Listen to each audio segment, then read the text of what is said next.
Consult an advisor or conduct your own due diligence when making financial decisions. General principles discussed during this program do not constitute personal advice. This program is furnished by Dentist Advisors, a registered investment advisor.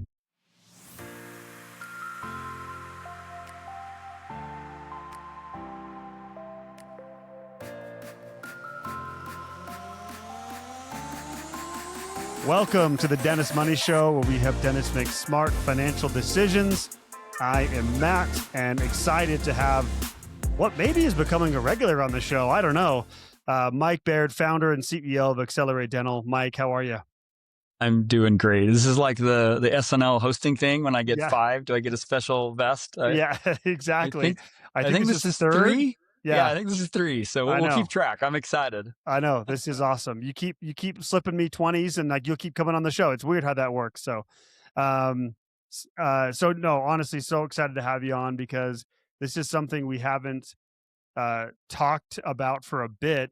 It's honestly kind of felt like all quiet on the dental front, Mike. Maybe it just kind of feels like things on the DSO space, private equity. Maybe this is what we're feeling, and so I wanted to bring you on because it just feels like things have gone quiet, and we're not getting a ton of questions on this right now. It doesn't feel like recaps are happening, so we just wanted to bring you on and go through what's the latest, what's the state of the union on the DSO space from your perspective, and you're just so plugged into this. So maybe let's just start there, high level. What's the state of the union right now? Yeah.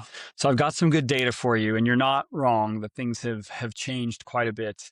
I got this from a healthcare investment bank that shared some data on the dental space, and it will kind of reaffirm exactly what you're feeling. So, the market really peaked in the middle of COVID, right? Dentists were feeling a lot of stress. Many of them were closed for 3 months. They were looking for options. They joined. So suddenly, a lot of the larger DSOs were snapping up deals, and that combined with an overall interest in the healthcare investment space in general. So it wasn't just DSOs, it was the whole market that was up. Just a lot of interest in, healthcare technology, a lot of interest in healthcare services, et cetera. And for all those sectors, we've seen things come down, but I've got actual data today that I wanted to share. This is why you're here. This is why you're here. I knew you'd bring all the data. Yeah. Now, I took this from another investment bank, so I won't share it because I don't want to steal their data, but I am going to steal their data. So 2022, we had 16 deals, 16 recaps. The average multiple in 2022 was a 13.6x multiple across those 16 deals. At that recap. Okay. At the recap At that level. recap. Yep. In 2023, there were 8 deals. So about 50% drop from the prior year. Average multiple was 11.2. So we saw a decline from 13.6. 2024, there were 6 deals.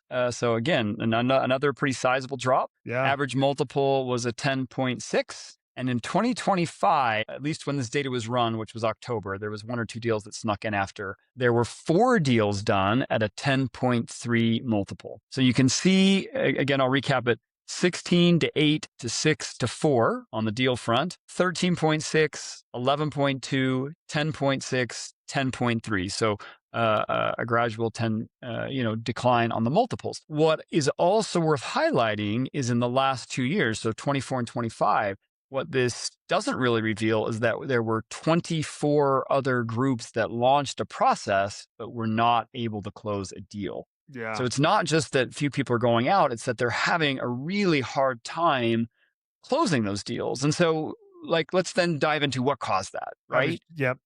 So 21, 22, peak healthcare, there was COVID going on, DSO excitement, you had record low interest rates.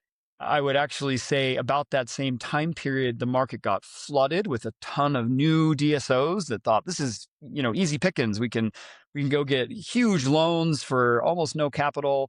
We can start buying up groups really quick with demand and, low supply, as you can imagine, that pushes, rates up.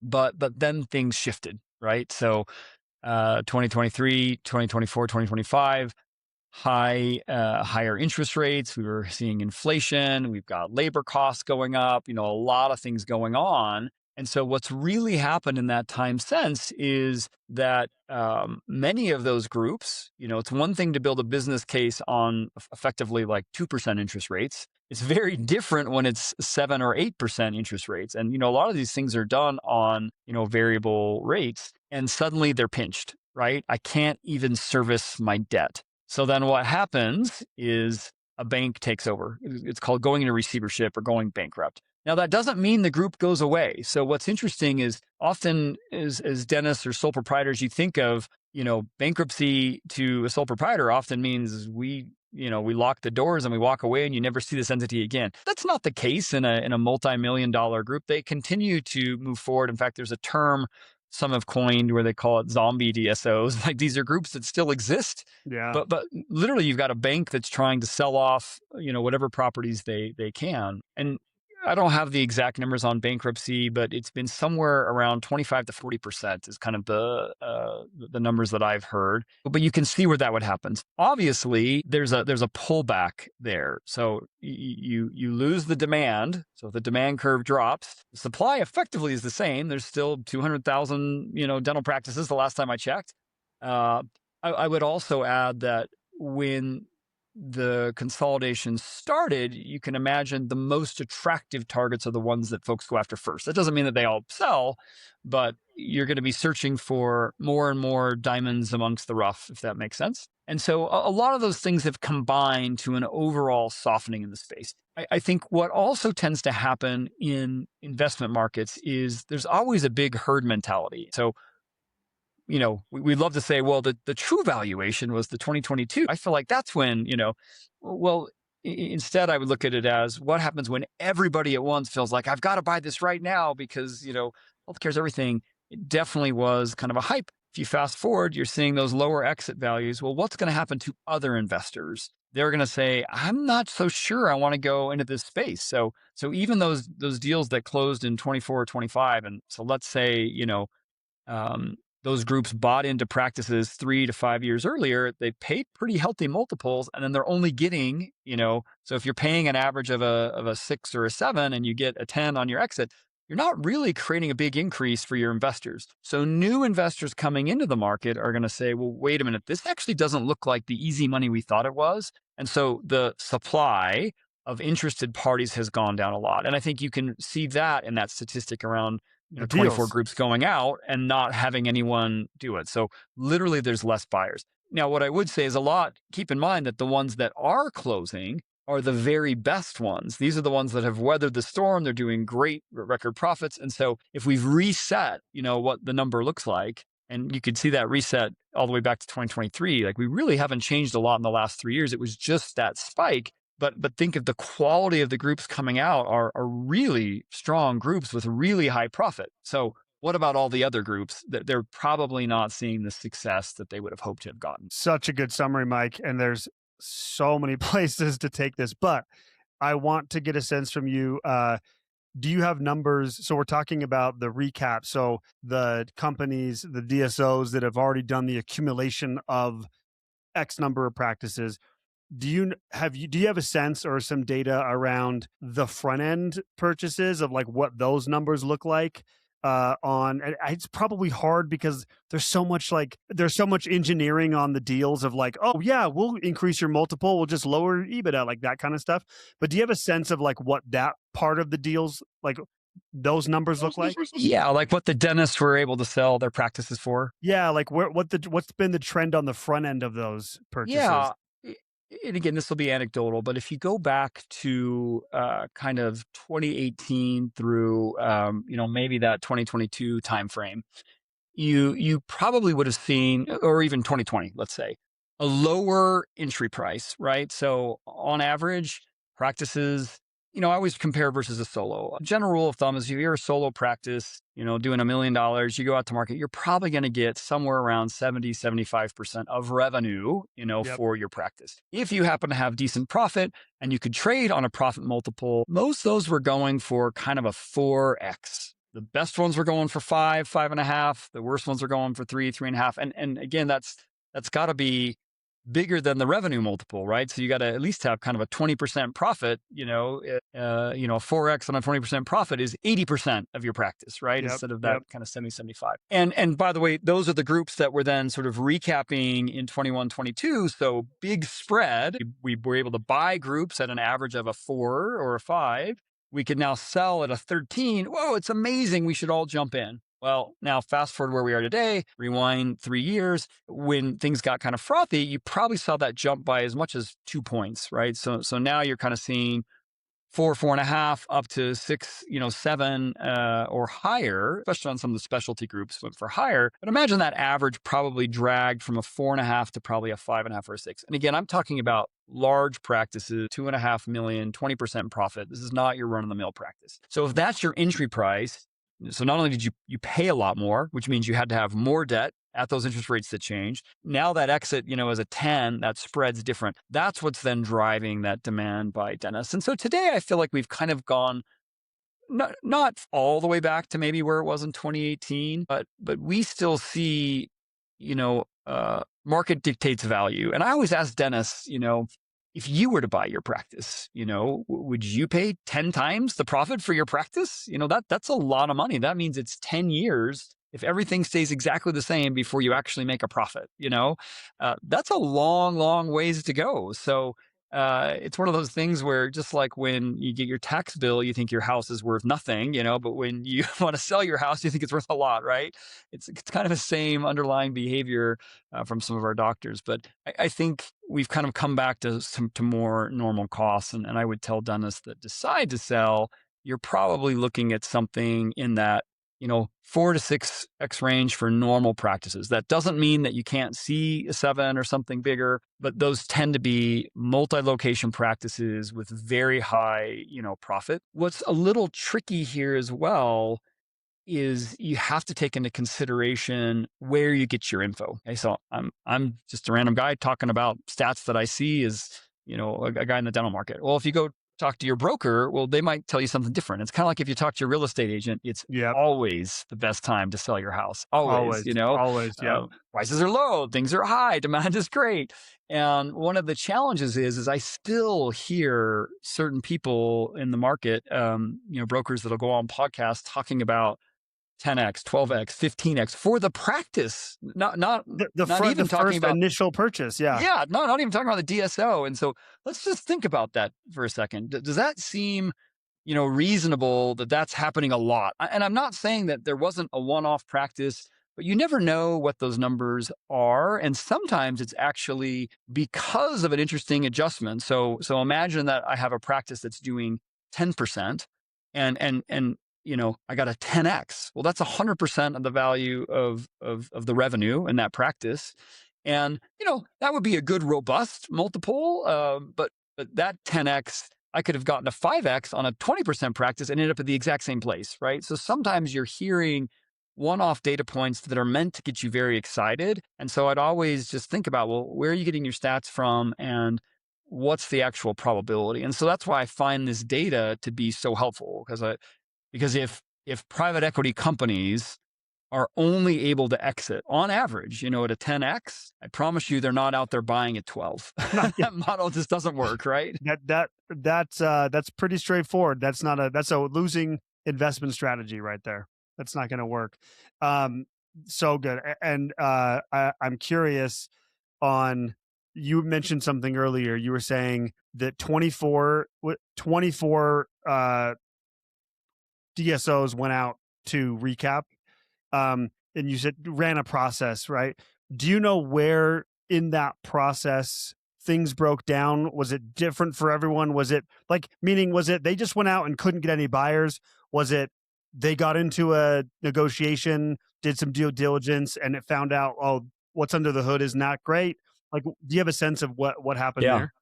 I don't have the specifics for every deal, but the overall themes are the profit isn't as good as it used to be. A lot of that's driven by, or the cash return, right? A lot of the debt service is relatively high. And so there's not a lot of cash on cash returns for those. I would also say that the operating environment has changed quite a bit, and that impacts the overall profit. So keep in mind, if profits in 2020 were averaging, 20% margins on these practices, and today they're averaging 15, and the multiples came down, that's actually an even bigger impact, right, on the overall valuations. And margins overall have come down. And let's just talk about the things that we know have happened in the market since 2020. We've had significant changes in labor costs. Labor costs on most dental practices, at scale are going to run at least 23, 24, 25, all the way up to 35% of the practice.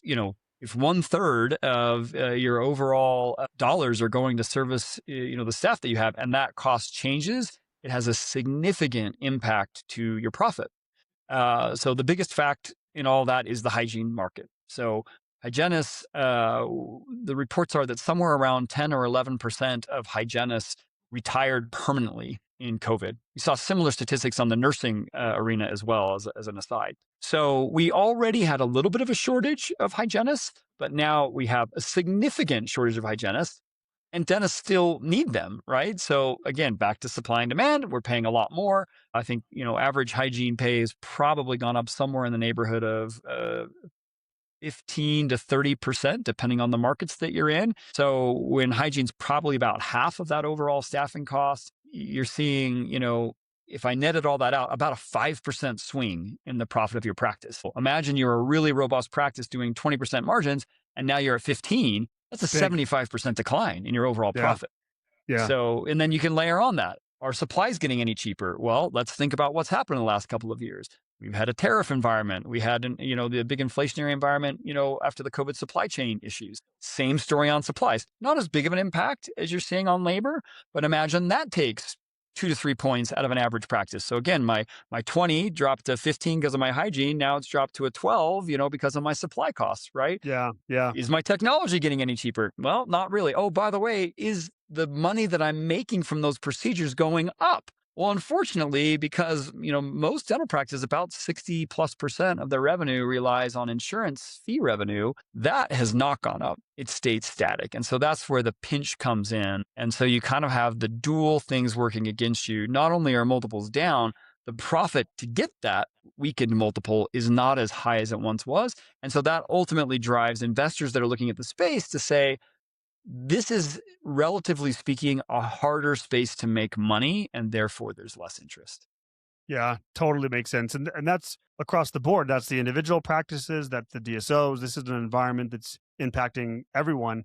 I'm curious from your perspective, how much of the difficulty and what we've seen as far as the decline of deals and multiples and all the things you're saying, how much of this from your experience is the macro environment, like cost of capital going up and everything you're describing, versus a resistance that's grown within dentistry as well to the DSO space? And I know this is anecdotal and just gut, but like, what factor does that play into this? Because dentistry is small, and I'm curious, like, these deals go into receivership, it spreads across bad experiences. This has happened over the last few years. It's no secret people are out there, even if they don't understand the numbers, they're thinking things are different now, and there's a lot of resistance that we're hearing. I'm just curious what your thought is on that. This one's a tricky one because I think you've actually got two factors. I think when DSOs first started up and, we're kind of sub 5% of dentists that have joined a DSO, the market's initial reaction was highly negative, right? This is corporate dentistry. We don't want this to happen. The ADA and others came out pretty strongly against DSOs. I feel like as we kind of hit some of these multiples and this growth, and people heard of a friend that got, they got a 10x in their recap and they made some money off of it. And we sort of move from 5% of dentists that had done this to 20%. Well, odds are someone from your dental school class that did a DSO. That probably normalized it. And I think folks were sort of more inclined to lean into it.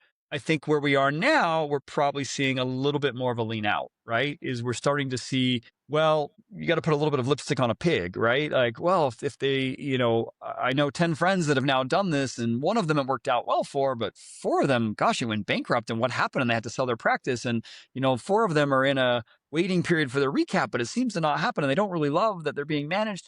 Again, you're always going to find people that have had a good experience. You're going to find some that had, horrible experience, and a bunch that are in between. But I think it's definitely more understood now, right? I mean, we're seeing somewhere in the neighborhood of at least 1 out of 4 dentists has joined a DSO at this point. So it's more understood, but there's actually a lot more data on the reality. And I, not meant to be commentary on DSOs, but their incentive, what they're trying to do is to convince you to join a practice. So they're going to sell really hard on the benefits. Hey, we think you're going to make a bunch of money. We think, I can't promise you, but hey, it's been really frothy in the past. Hopefully you're going to make a ton of money in 2 years when we recap. So they've kind of sold that really hard. Where we're sitting right now, it's a lot harder to find a lot of those super successful outcomes. I was literally talking with a dentist today that told me he's buying back his 3 practices that a I've heard DSO bought this. from him for 5 years. I've heard this, yeah. It was a great practice. He made good money. DSO ran into the ground. His non-compete ran out. He's literally buying back his same practice for pennies on the dollar. Yeah. And, it's kind of crazy, right? But yeah. That is crazy. We've heard this exact thing. From your perspective, Mike, how much is this just a blip in a bigger cycle where this comes back at some point when maybe the macro environment changes versus this being like, oh, this was way harder than we thought. Like collectively, the PE groups are like, no, dentistry ain't it. We're going to go somewhere else. How much of this is transient versus like it's actually here to stay? One of the data models that I really like it's called the Gartner hype cycle. You can go look it up. Gartner's a consulting group. They look at a lot of different technologies and they found this trend exists across all kinds of industries and all kinds of technologies. And basically people get really frothed up about something. You see a huge peak, then it goes down to this trough of disillusionment, and then it tends to slowly progress to this plateau of productivity is what they call it. And I see that happening over and over again. I would describe, that kind of 2018 through 2021 as kind of peak. Everyone's super excited. I think what we saw in 23 was probably the trough. I don't think this is going away, though. I think we're still seeing, and some of the macro trends on this. We've never had more capital sitting on the sidelines with private equity firms. I mean, it's literally in the trillions. But we've never had, we used to have, I think it's 10,000 publicly listed companies. I think that number's down to 6,000. And it's not because they disappeared, it's because they're now privately owned. So the private markets are huge and they're looking for places to put their money. They will always continue to look at consolidation plays. So whether you're seeing veterinarian shops or car washes or barber shops or chiropractors or whatever, those are all still being rolled up. But I think I wouldn't sit around and say, we're just waiting for another one of those big years where it's going to pop again. I think we're settling down to sort of normalcy. And that doesn't mean there are still some good groups out there that are having success that will continue to recap and have outcomes. But there definitely is not an easy button. I think at the end of the day, practices still take work. Someone's got to show up. And what a lot of these private equity firms made mistakes of is they just thought that the incentive of hopefully someday there'll be a recap would be enough to have people show up to work. What they instead found is when you take dentists out of being an owner in their practice and made them employees, their motivation suffered. They don't work as hard. And the DSO gets mad. They fire them. They need to go hire a brand new grad out of dental school. And it's really hard to get the same production. So it's a little bit of this death cycle that you can see. And so, a lot of DSOs have somewhere in the neighborhood of 30% attrition in their doctor core. But just think about that in every given year, I got to rehire a third of my dentists. Not good. So yeah. It's just really hard. That doesn't mean that there won't be groups that treat their doctors well, that pay relatively well, that have got operating processes and grow, because there is something to scale. That's just like saying, is Walmart going to suddenly go away, versus my local bookstore that I really love? Well, no, because they do have some built-in advantages. And I think it's important to note that change in the market is here to stay. But I think we've kind of settled into the new normal, as it were. What are the characteristics that you're seeing just from your experience of the ones that are staying versus the ones that are either already out the door, or they're on their way out the door, beyond like the financials, like they just over leverage themselves in debt and things like that? What are the characteristics of the winners versus the losers in this game from the DSO side? Well, you definitely see a difference in growth. So the ones that are good have really strong what they call same store growth. They're going to have typically, ideally double digit same store growth, but usually kind of 8, 9, 10, 11% same store growth, which means on average, every one of their practices is growing, 8% a year. The ones that are struggling tend to be sub 5% same store growth. And there's just not enough progress on a given basis. You're going to see there's probably a slight bias towards slightly larger ones. As they get scale, they've got the assets to weather the storm. They can prune the bad ones, but they have lots of good ones that will keep them going. And so, when you see Heartland or MB2 or some of the large ones like that, look, they've figured out a model. They're good operators, and they keep going. That's not to say that there aren't quality groups that are smaller, but that is one of the themes. That it doesn't hurt to be large in that regard. Now, there's less excitement around those. It's not like you're going to buy into an existing company that's already been through 5 or 6 recaps and has been around for 20 years. You're not going to double your money, right? It's just at a different scale. But that's one of them. I think the other one is really just around having. Well, we've seen this surge in the DPO model, which tends to be a lower level of ownership. So instead of owning 100% of a practice, they might own 60 or 70% of a practice. So there's a couple neat things about that the doctors own a little more, so they're a little more incentivized to stay. So they tend to have lower doctor attrition. They also tend to need less debt to go after that, right? If I'm buying 100%, I need more debt than if I'm buying 60 or 70. So some of those models have been a little less stress tested, through some of the interest rate things. But ultimately, it always comes down to running a great practice. The best DSOs have figured out how to get consistent operating profits of 20% or more, whether or not they have insurance companies, whether or not they have high labor costs, whether or not they have, things of that nature. They tend to be really good at training their doctors. They tend to be good at investing in the right technology. They tend to be good about standardized, operations. And the ones that aren't tend to be a little more of a hodgepodge. They think bigger is better. And so if I hurry and buy 100 practices, it's going to be great. Well, you still have to standardize them and you still have to train them. And I think the ones that really got pinched just thought this was all about what we would call multiple arbitrage. I can just buy a whole bunch really low, package it up and sell it. Ultimately, the ones that are getting traded and bought have strong systems in place. So the same things that make a good dental practice make a good dental group. Yeah. That consistency is what makes it work. Yeah. It's funny you said the investment in the doctor and like their knowledge and skill set, and that's part of it. If there's ever been a time that I hear positive responses from dentists out there saying like, "Oh yeah, I work for a DSO and it's actually been overall pretty great," and almost always one of the first things they bring up is they invested in me via this or that. They sent me to a spear course, or they're paying for this or that. Like they're investing in me. And that seems to be a theme that I hear. To your point, it's beyond the financial side. They're helping me get a second practice and expand, right? They're helping me, Yeah. do new things. That's where you see it. And so a lot of this is just about that short-term, long-term, viewpoint. If it's short-term and we just want to squeeze as much profit as we can very quickly, often it ends up in that trap, like the dentist I talked to today, where they got rid of the good staff, they got rid of the good doctors, and guess what? Practice doesn't look really great on the other end. Yeah. But those that are probably a little more slow and steady even, right? We're going to invest in things that takes cost, right? We're going to work on systems. We're going to work on training. Those are the ones that tend to do better in the long run. Yeah, that makes sense. Make a case for either way, both sides of this, where the dentists who quote unquote missed this private equity wave, right? We're the peak. We've hit the peak. We're saying that chances are that was the peak. It's going to we're going to have some readjustment of some kind, even if it's here to stay. So make a case either way. Are the dentists who missed this wave, because I'm sure there's some out there being like, dang it, I missed it.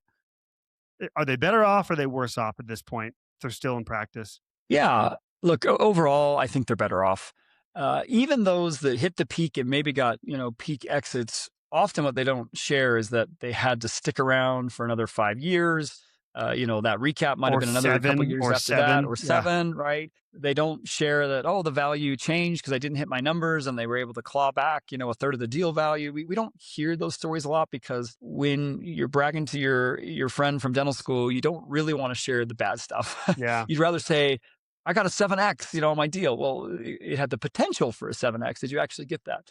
I also think is a general theme, while private equity plays a great role in scaling businesses, in healthcare in particular, we've seen some challenges here. Private equity owned hospitals have higher death rates. Doctors that become employees tend to see their earnings go down over time, Yeah. partially because they have very restrictive non-competes. They no longer own their profit streams. And it's really hard to say, I guess I'm going to move 50 miles away from home and start all over again, right? And so they end up staying, which means they have less negotiating power and their real earnings go down. So, there are some of those things that I don't envy. If you look at the healthcare market, where roughly 75 to 80% of doctors are in a corporate owned group, they would tell you this isn't the best place. You're not missing out. On the flip side, in some ways, it's been good because there are still great lessons to learn from the successful DSOs and private equity firms. It's helpful to see where they find savings. Where are they cutting their costs? Where are they optimizing? And taking those lessons and making them work for you in your practice. That may be that you're getting a coach that was someone that worked at one of these DSOs and can say, hey, what we've learned is we sure waste a lot of money on some of our supply costs, or while it sounds really expensive to invest in that, CEREC machine or Glidewell or something, it actually ups your productivity quite a bit. And if you do the right training and you use it right, you can actually see some ROI here. Or, if we can apply the right technology, like, think of these AI systems like Overjet or Pearl, where I can actually improve my close rates and start to get, more production. So there are definitely lessons to be learned that I think any dentist can put into play, if they work with a coach or they work with, like a dentist owned group or something. There are ways to get some of those benefits. And so in some ways, it's nice to be the fast follower and learn from those lessons and see where it goes. And so, um, it's not a terrible thing if you missed that PE wave, because look, most dentists still need to work and they need to be in their profession. And so even if you caught it and now you have a non-compete and you can't, work in the same market that you were in, I don't know that that's better off necessarily. Yeah, I think it's a really good perspective on the positives of like what this has forced into the marketplace of dentistry. We get asked this a lot, just kind of this black and white, like, is private practice ownership still going to be around in 5 or 10 or whatever years? And the answer we have, and it sounds like you're confirming this, is absolutely it's going to be around. But the days of hanging a shingle and sitting around and letting patients come to you, those days are over. You've got to actually, it's the marketplace and DSOs and private equity has forced dentists to actually be thoughtful, intentional, strategic business owners. And I think That's right. that landscape has changed. It sounds like that's what you're referring to, is you've got to be, it's up the game of what you need, like the game you need to like succeed in this space. That's exactly right. You still have to be a business owner.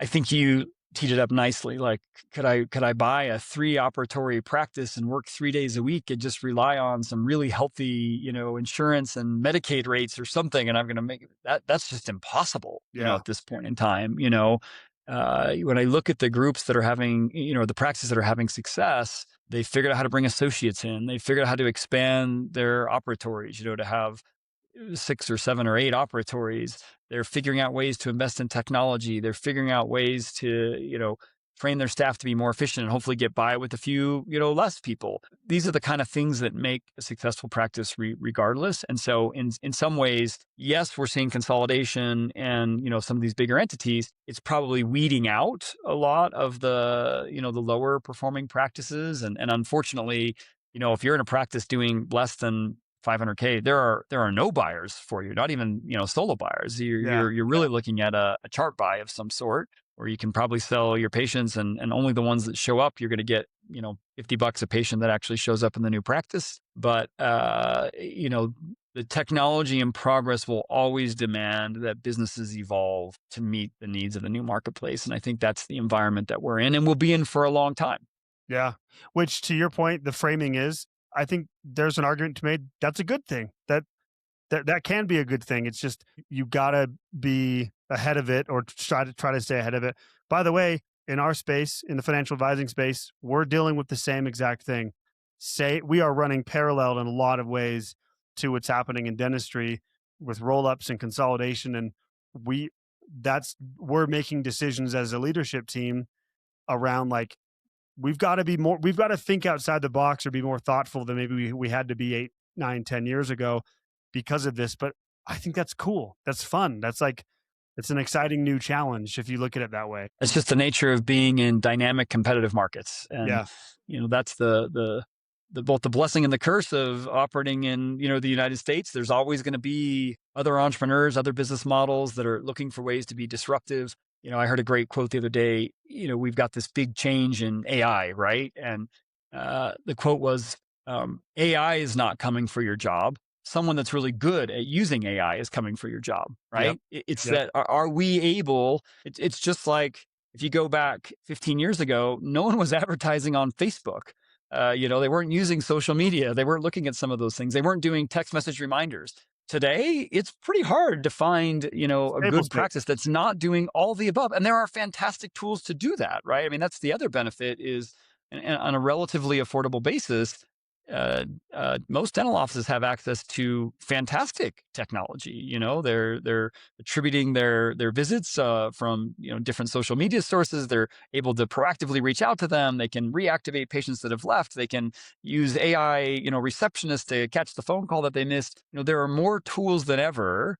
But this isn't an area where you can just kind of sit back and hope that things keep going the same, right? You got to be keeping up with the market. Yeah, for sure. So the owners that are out there that are thinking about this either now or in the future, what's the profile of a practice that a PE firm or DSO or the corporate dentist, what's the profile of a practice that's still being looked at versus the ones that now they're like, yeah, we're not even going to look at you?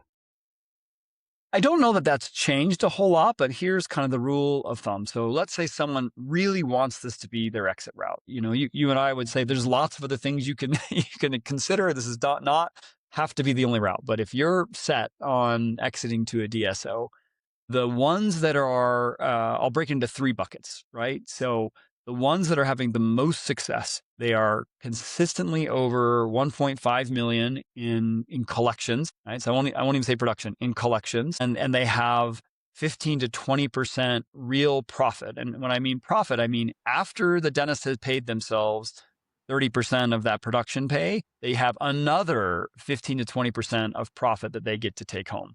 In addition, they need to have room for growth. Now that can come in 2 flavors. It could be that I have access to the space next door, or I have, ops that I haven't built out yet, but they're plumbed, or I already am in 10 ops. I'm just not using it, and I can start to get scale. But if you don't have that ability to grow, it's really hard for someone that wants to buy you to transform the practice. So those are the big rules of thumb. Over 1.5 million of collections, I say a minimum of 15% and ideally more like 20% of real profit. And I would say today it's probably, a bare minimum of 6 operatories, ideally 7, because now you can start to do 2.5, 3 dentists in that practice. So that's the ideal. The next tier down, I'd call it I'll call it the bottom tier is practices that are sub $1 million in collections. DSOs are not interested, full stop. There's, and if they are, I'd be really worried because the ones that are going to come after you are most likely the very aggressive ones that are trying to find a way around the fringes. Let's just get as many as we can and hopefully it'll trade. The well-run DSOs know that it takes so much time and effort to improve that practice. And remember, in any private equity-owned business, they have a 3 to 5 year clock to resell that business. And the reality is, if it's a sub $1 million practice, and by the way, I need to have a full 12 months of good growth before that sells. So even though I say 3 to 5 years, it's actually 2 to 4, of time if you're at the very front of that process. And so there just isn't enough time to make that grow. Or similar to the operatory discussion, you've only got 4 ops and there's nowhere to grow.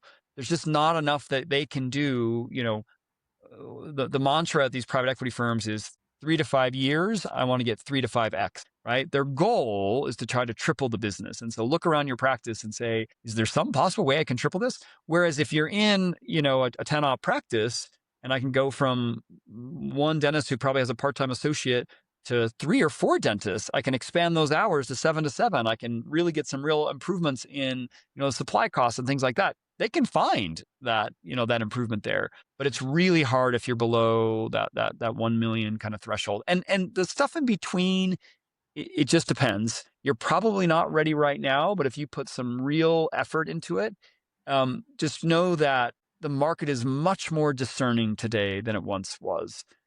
You can't just throw everything at it, do some funny accounting tricks and show that, hey, I did really great for the last 12 months. They're going to say, yeah, but what about the year before that? Or you might have had a really great 2024, but you had a little bit of an injury in 25 and you had 2 months where your production was low. They're going to hit you for it. It is all about your trailing 12 months, how robust those numbers are. And then there's other factors that are always going to look at, penalty if you're in a rural area, penalty if it's only one doctor, penalty if it feels like the staff is all going to leave. Huge penalty if the doctor's not going to stick around for 3 to 5 years, right? So these are all the things that make it successful. And what I would net that out to is there's no easy button, right? The money doesn't just, I think a lot of dentists think that, oh, I'll just sell a DSO and I'm going to wait until the very end of my practice. And then I'm going to sell to a DSO and walk away.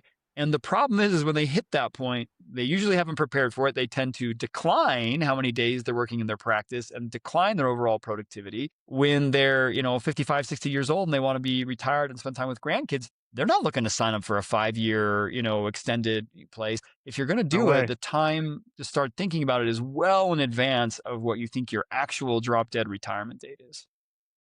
Yeah, that's really good advice. We said the same thing. You've got to be thinking about this 7, maybe even 10 years out, thinking about what your exit's going to look like, well before you think it is. It can't just be like, well, you know what? Next year, I think I'm going to be done. So that's a really good point. Okay. I want to be respectful of your time. There's so much good stuff here. I have a couple of things I want to wrap up here. So for those practices that you say fit the profile, right? You explained that really well. The fit the profile of like a DSO is still going to look at you. And there's a dentist out there that's thinking like, okay, I still might want to go this route for whatever reason. What are the mistakes that you're seeing or that you'd say that a dentist should be cautious of when evaluating a deal and just going into a room, talking to a group? Yeah. We talked about the characteristics of a healthy practice, but for me, when we say what should a dentist know before they approach a DSO, I actually think it's great to just step back for a second and ask yourself what you're actually trying to accomplish. Because if that's, I want to make my life easy. Well, guess what, right? A lot of dentists join a DSO, they tend to downshift that's when the clawbacks come into play. You actually lose your value because you couldn't sustain the production. So instead of that, if you have a robust practice, you can reduce your hours and work less and make your life easier that way. Yeah, there's an income trade-off, but you didn't have to, be working for someone else during that time. So if that's the goal, maybe there's something else. If your goal is you want to make a lot of money, and you think this is the best way to exit your practice, well, let's think a lot about what strings are attached. What's the probability of success? Is this a big DSO that invests very heavily in their doctors and, has really robust, profits? Or is it one that's like, yeah, we're going to do a recap in 6 months and they're pushing really hard to sell you this idea that there's easy success? There's never, if it sounds too good to be true, it really is. And look, there's other ways to make money. Can I invest in more CE? Can I start, doing implants in my practice? Could I go, learn some new technologies or invest in, airway or some other, technology that my patients might like? There are other ways to make money. By the way, can I up a day in my practice and start to, see more patients? So there's other opportunities to think about. I think if it's just because they're done, I want to wipe my hands. I'm just tired of being a dentist. My back hurts. Well, I think there are other options there too. Just know that DSO is at a minimum going to have a 3-year wait period after you join. And if not, there will be very high restrictions or pullback on the money. And so it just doesn't work. And you can always sell to another dentist, or another group, or look for someone else to partner with, or bring on an associate and sell to them. So I think there's just a lot of things that if you step back and think about what are you actually trying to accomplish? And then I always like to just sum it up on just know that these DSOs are smarter than you are. I know that sounds silly, but it's kind of like the house always wins. If you're hearing a number that's really big and gets you excited, then you actually might be hearing from a group that doesn't know what they're doing, and is Yeah. going to take it down. And I'd ask myself, if I stuck it out for 5 to 10 more years, what profit did I give up that I could have kept? If I stay here, I'd ask myself, well, what if I had a consultant or a partner that could help me, harvest and invest in my practice? I think a lot of dentists want to, they suffer from anchoring bias and confirmation bias. And they think, well, I heard this podcast that said I was going to get a 10x, and it just sounds like that's what's happening. It's a little bit like the AI hype right now. If I just Oh invest in yeah. any AI company, I'm going to make a lot of money, right? Well, let's actually go talk to other dentists that join that group, and not the ones that they give to you to talk to. Go look them up, on LinkedIn. Go find other practices that have joined and get the honest story. One thing that's really nice about dentists is they support one another. There's like the secret handshake guild, where if you call a dentist, they'll give you the straight story on what's going on. And so I think it's just about stepping back and thinking, and that the real mistakes that get made is they don't stop to talk to their financial advisor. They don't talk to other dentists. They don't get second opinions. If I'm really this attractive, I should have 3 DSOs that want to come to me, and let's actually compare and contrast what they are. And there's even, alternatives now, group practices that are rolling up that try to help support their dentists. There's things like what Accelerate is doing, where, we have a dentist-owned model that doesn't work with private equity, that helps dentists sell to their dentists. There's always lots of other options in the market.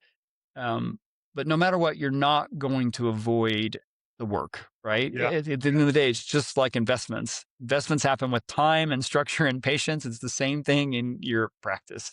Yeah. It's time, it's work, it's investment in yourself. Yeah, it's such such a great answer, Mike, and I love that you went down the road of taking a step back and evaluating what problem are you actually trying to solve? What's the purpose behind this? Getting really clear on the why, because these are the conversations that we have. Is that's the job that we play. Is let's figure out, what are you really like. You're saying this, but like, you're burned out on a Thursday after 4 days chairside seeing 50,000 patients a day. Like, maybe you're either just feeling burned out and there's a different way to solve that, or you're just thinking about you're trying to solve the wrong problem, or you're asking the wrong question. And I say this with experience. We've seen this countless times of dentists thinking the answer is just get me out of here, when really it's like, let's just change some things in the practice and focus on the right areas, and then you never want to retire. We've heard this so many times. So I'm really glad you brought that up. Of, you've got to understand the why and the purpose and what problem we're trying to solve, and then, to your point, accept the trade-offs. If we're trying to reduce our stress and work less, well, the trade-off is you're giving up some money. That's okay. Just accept it. And so I'm really glad that you brought that up. Last question here to wrap this up. You mentioned your structure at Accelerate that I think is so unique, and we resonate with really well for the right dentist. So, and I know you've got some thoughts and passion around this. What's the future of this in your mind? What's your mission or your focus when it comes to dentistry? Yeah, thanks for that, Matt. I think the trends are the trends, right? Labor costs are still there. Supplies are expensive.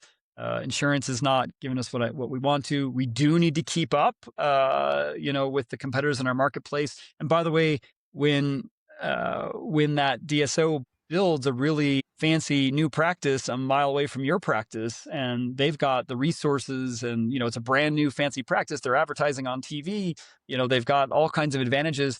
If you want to be successful, you need to keep pace with them. And so, what we've tried to do is to form a dental partnership group that's not private equity backed, that's actually owned by the dentist. So it's dentists kind of sharing ownership of each other's practices to bring that collaboration and bring training, and really set it up so when the dentist is ready to retire, they can sell to other dentists in the group, or we help them find associates that will buy in, because we feel very strongly that dentists need to own dentistry. And so it's a little bit of a different model, but it relies on the same things: investing in those doctors, helping them improve their technology, getting them associates. But really what we love about it is we create more optionality. It's really not about a snapshot point in time where I'm going to pick December 31st of 2027 to walk away from my practice.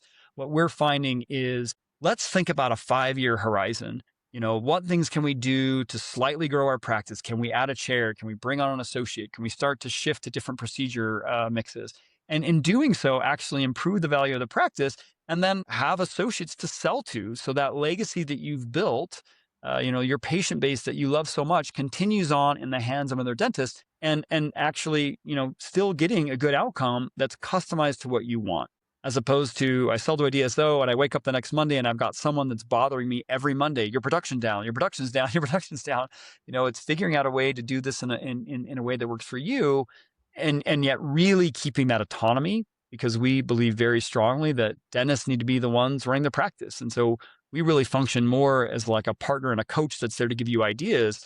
But because we're always minority partners in a practice, we cannot and will not force you to do anything. Our job is to bring you ideas, and then you put your energy and effort on the things that get you excited about growth. And so we don't have to be the only answer. There are lots of great answers. I think there's great coaches out there. I think you can partner with other dentists, and look at ways to consolidate costs and grow in that regard. You can always invest in great training. When you look at the dentists that are really successful, you're going to see those common themes. When you look at the ones that struggle, well, guess what? They're rarely investing in themselves, rarely, listened to podcasts and gone to training and looked at technology and invested in marketing. And so part of our job and what we bring to our partners is a way to help them think about and do those things while staying the CEO of their practice. And so we're very passionate about that. And we're one of many options that the dentists can do to continue to invest in themselves and invest in their future. Yeah, that's really great. Really great summary. And you're a growth partner, to your point. And it's what you said earlier. The beauty of this economy is there's going to be people who see what's going on and trends and areas in the market that need to be filled, and you did that.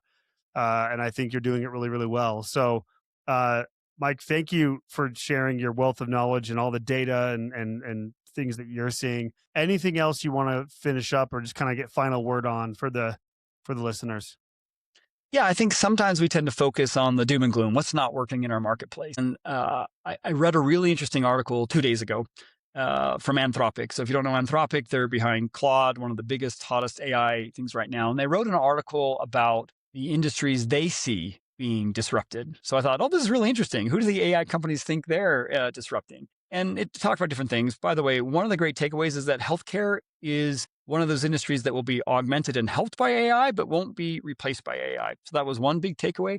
The other one is that I see a fantastic amount of technology that actually is going to help be the counterbalance to the labor crisis. And I'm kind of excited about that. So when I woke up this morning and I was thinking about this article, I actually feel some positivity, because suddenly, imagine if I can also have an AI receptionist that is making sure patients don't miss their appointments, or calling folks that have treatment plans that they haven't executed on, or doing the dirty work of taking care of some of those insurance calls that take so much of my staff's time. And we're actually at the intersection of some really neat technology that will change the way that we do things. And so we tend to see things that negatively impact us, and then solutions come to help us react to that, right? And so in some ways, I think of this as being a fantastic time to be a dentist. There's never been more technology, more shared insight, and more potential. And so I always like to close on the positive. This is still a fantastic industry to be in. Dentists have, when done right, it's great lifestyle, great earnings, and they get to do things that others, would be very jealous of. And so I think it's a great time to be a dentist. Yeah, I love that. We agree. We totally agree. We've hitched our wagon to the dental space, and we totally agree with that. Okay, so if someone's out there listening, they want to know more from you, they want to connect with you, they want to understand more about Accelerate. What's the best way to reach you? Yeah. You can always go to our website. It's, acceleratedental.com, just like it sounds. And you can always email me. It's mike@acceleratedental.com. We're always happy to have a conversation. We love sharing ideas. It doesn't mean you have to join our group. We love others doing the same thing as us. We think dentists should figure out ways to band together and do great things. But yeah, we're always happy to have a conversation and love talking to dentists. Yeah, that's great, Mike. Really, really appreciate you being here, and sharing again your wealth of knowledge and experience in the dental space and what you're seeing out there. We'll have you back again. We have a whole other topic loaded up, ready to go. We were just talking about it around leadership, so we'll talk about that as well. But For now, thank you so much for being here. Everyone, thank you so much for listening. If you want to talk to us, as you know, you can always find us at dentistadvisors.com.